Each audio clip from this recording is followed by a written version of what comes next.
So we go here to first investigate the product from the perspective of the consumer before we even talk to the owner. Then we'll talk to the owner, seal the deal, figure out the details of how we can get their brand into the US. Yes. Around the world. Around the world. Even though we're in Sweden. Even though we're in Sweden. Hit it! That's what I'm talking about. Wait!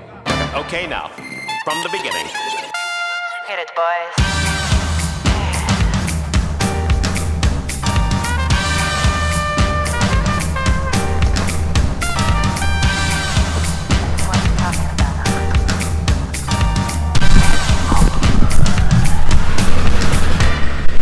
One thing I love about selling online is I get to work on a train, then get off, go to a hotel, go to a nice dinner, taste coffee here in Sweden. This is my first time in Sweden. We just blend all of it together. It's pretty freaking amazing.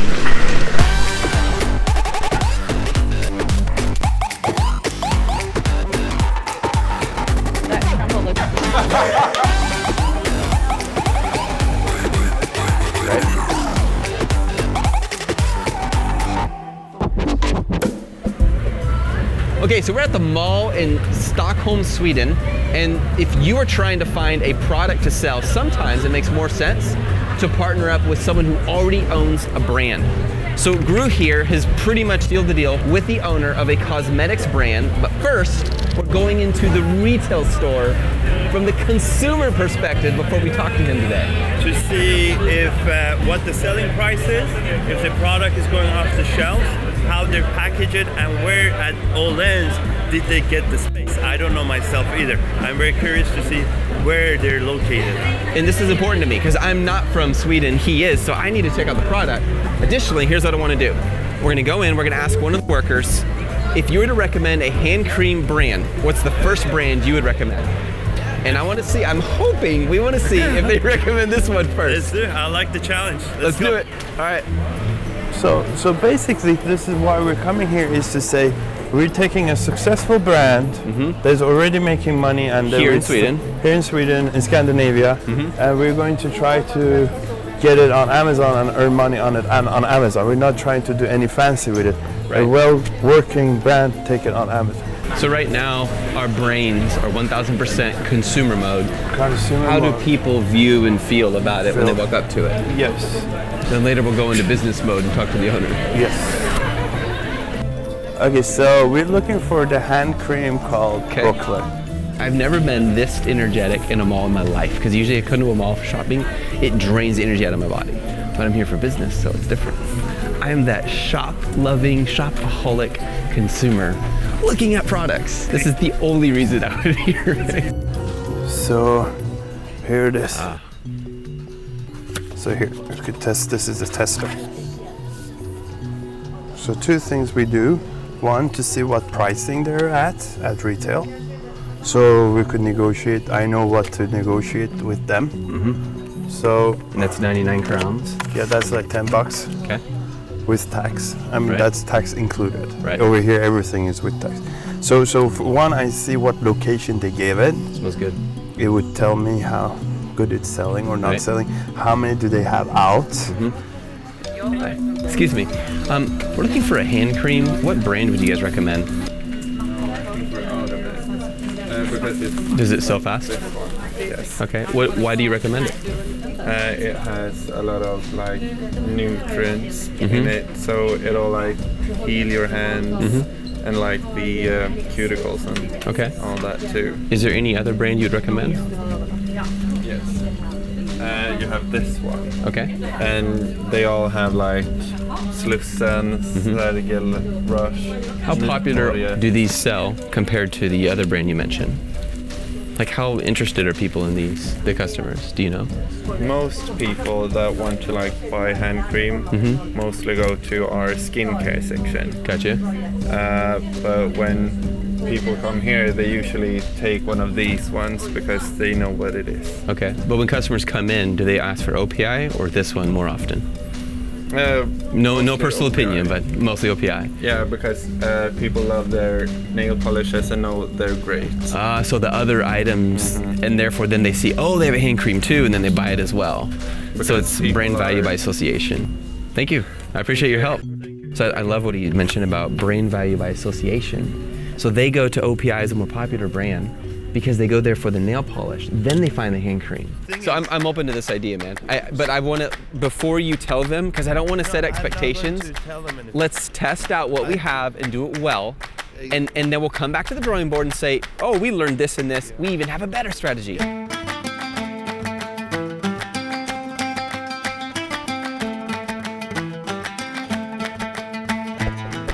The people that sell on Amazon and the people that sell on eBay, are they usually the same people selling? No. I mean, you're just, sometimes right yes, now sometimes we were no. talking- Years ago, a lot of eBay sellers left eBay, like within the last decade, to sell on Amazon because Amazon started pushing the opportunity and they were sick of how eBay treated their sellers. For example, if someone filed a claim against you, eBay would often judge in favor of the customer even though the seller did the right thing.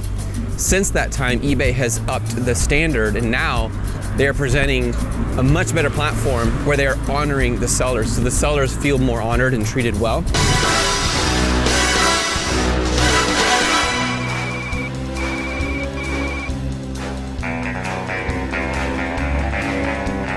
A lot of eBay sellers start off doing arbitrage, resell. Then once they realize, wait a minute, I can build a brand too, then they join Amazon and that overlaps. The other way is a lot of people start on Amazon and they realize there's a certain amount of money they will never make unless they're selling on eBay too. So they sell the products on eBay as well because it's going to reach a different kind of customer that they otherwise never would have. So as a general rule of thumb, you could say the huge high-end Amazon sellers, about 15 to 20% of their income for online is coming from eBay. Sellers who are below the huge, like maybe only $1 million a year and below, aren't selling on eBay because they don't want to deal with the hassle. Because to them, it's not worth it. It's the ones who want to scale really big, they use eBay to get additional sales. The middle people tend not to sell on both, but lower down people, and I don't mean lower people, but lower income, they're not expecting as much, they're just selling on eBay because they enjoy the back and forth deals and the bids, and you can ask for a lower bid, that thing. So you could almost say there's 3 levels. Top level, huge company, we want to expand, of course we're going to be on eBay. Middle level, I don't want to deal with it, right? I'm a 2-3 man show.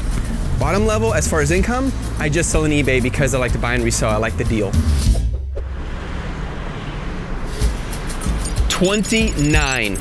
That's how many units we sold in the last 45 minutes. During that time, we got to go to the oldest town in Stockholm where there's these cannonballs stuck in the wall from an old battle. Corner, you see this black ball? That's a cannon. Oh, the shot. What? Yeah, so it was war here. They shot into the city. They glued that there, or that is from the actual war? That's the actual. You're kidding me. That's like fascinating. We got to enjoy some tea at this really old tea shop that used to be a pharmacy, and they turned it into this like restaurant tea shop.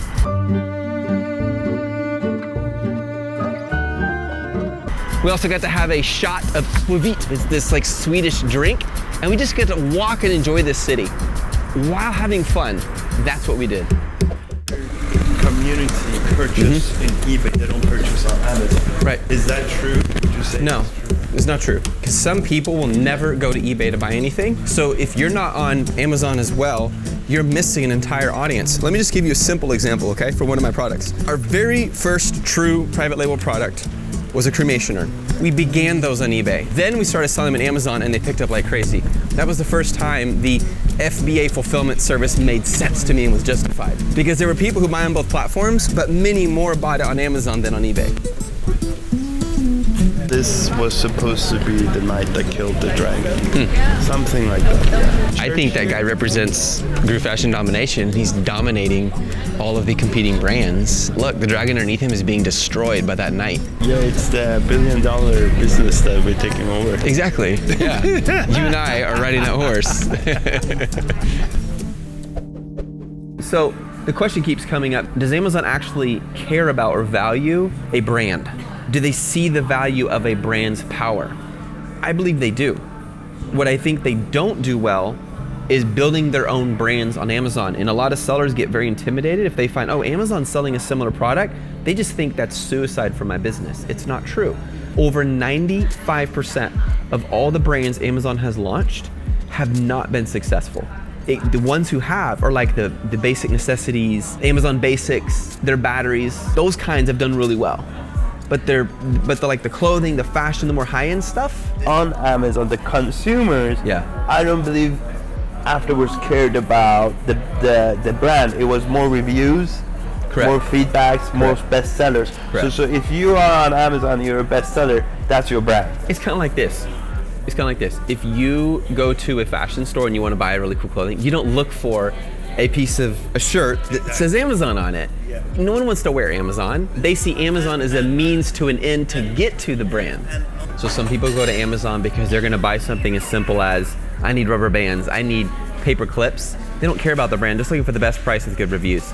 There's other people though who go there to actually look for brands because it's a higher end product. Maybe it's for a kind of clothing, maybe it's a fashion product, maybe it's facial creams, and it's something they trust. But what's changing on Amazon is more and more those people who build the high-end brands are the ones who are making more money, and people will pay 15, 20% more because they trust the brand.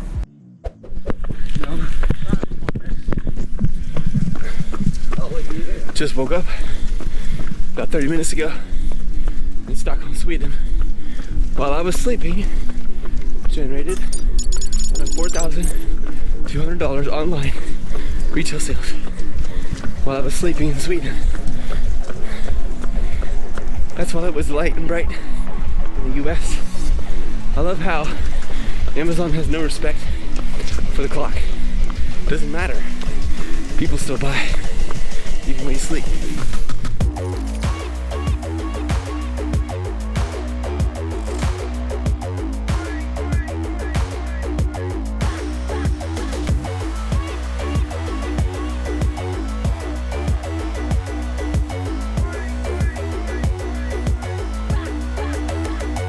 So this is Jenny. She's the owner of CrossFit here in Stockholm, Sweden. We ran 1.5 miles to get here, so we were very tired, but she kicked our butts. Can you tell, so everyone watching, they love to build businesses and they're learning how to do it. How did you do it? It takes money, it takes time, it's a lot of work. How did you find this place and start this up? We actually started the company 2010, and then I wasn't involved back then. It was my husband. Okay. So he started the business with 4 other guys. So I had a smaller place. Were they all investors? They all helped to get it started? No, there was like 5 private persons. Gotcha. Who gave money to get it going? Yeah, exactly. They started a smaller place, like 15-minute walk from here, and the CrossFit was like very new at that time. Yeah. So it's changed so much in the last few years. I think that we were the first one who started. First to market we here. Were very picky about our trainers as well. So you were first, you saw a trend, you got into that, you found really good trainers, and when you were looking for trainers, what were some of the reasons you would reject a trainer? Like you said, no, we're not going to choose him or her. I mean, you have to be very humble, but you need to be very, you need to know your stuff. Yeah. You need to know stuff that makes people better. We want to make people better. So you're focused on your customer, giving them the best experience, which means you need the best coaches. Yeah, exactly. So it's really the product, being first to market, and the product, you put the people first. Yeah, and that makes total sense. Exactly, and look at this is amazing. So I learned a lot today. Thank you, Jenny. Thank you so much. Thank you for coming to the class. How do you say nice to meet you in Swede? Trevligt att träffa dig. Wow. Trevligt att träffa dig. Yes. Pretty close? Yeah, pretty close. Okay, I'm a Viking now.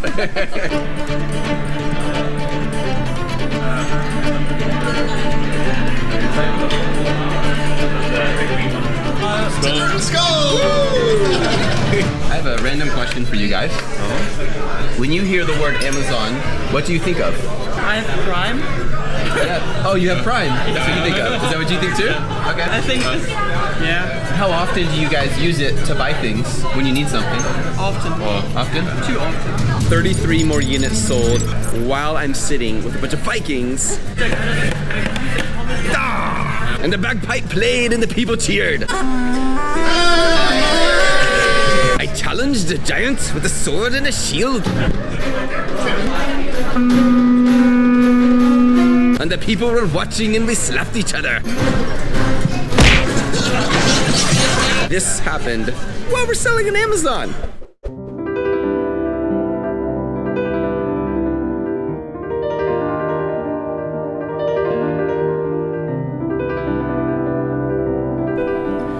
I'm at the famous library in Stockholm, Sweden. This place is so cool. You have to come visit it sometime. And I'm thinking about all this knowledge. If I was to put it in my head or you put it in your head, maybe your mind would just melt.